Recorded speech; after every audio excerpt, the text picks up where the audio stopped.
किसी नगर में एक व्यक्ति रहता था। उसने विदेशियों के साथ व्यापार किया। उसने अपने मेहनत से बहुत कमाई की और वह सेठ बन गया।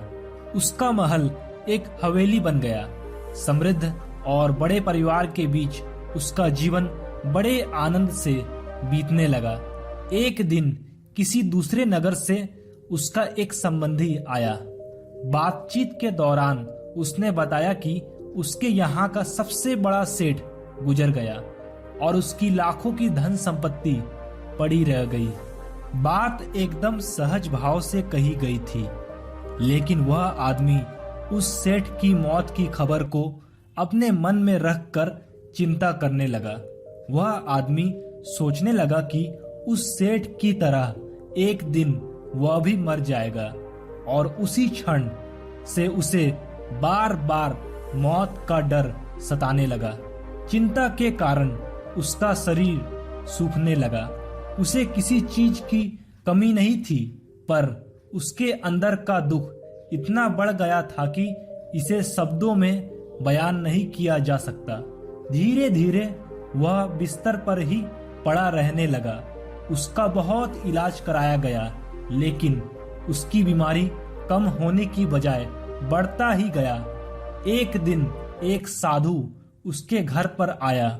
उस आदमी ने साधु के पैर पकड़ लिया और रो रो कर अपनी सारी दुख भरी व्यथा बता दिया। यह सुनकर साधु हंस पड़ा और बोला, तुम्हारे बीमारी का इलाज तो बहुत ही आसान है। तभी उस आदमी के खोए हुए प्राण मानो लौटने लगा। उस आदमी ने साधु से पूछा, स्वामी जी, वह इलाज क्या है? साधु ने कहा, देखो, मौत का विचार जब भी मन में आए तो जोर से कहो, जब तक मौत नहीं आएगी मैं जीऊंगा। इस नुस्खे को 7 दिन तक आजमाओ। मैं अगले सप्ताह आऊंगा। 7 दिन के बाद साधु महाराज आए तो देखते क्या है कि उस आदमी का बीमारी ठीक हो गया है और वह खुशी खुशी गीत गा रहा है। साधु को देखकर वह दौड़ने लगा और उसके चरणों में गिरकर बोला, महाराज, आपने मुझे बचा लिया। आपकी दवा ने मुझ पर जादू जैसा असर किया है।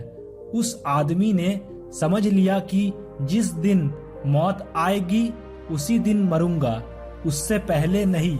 साधु ने कहा, वत्स, मौत का डर सबसे बड़ा डर है।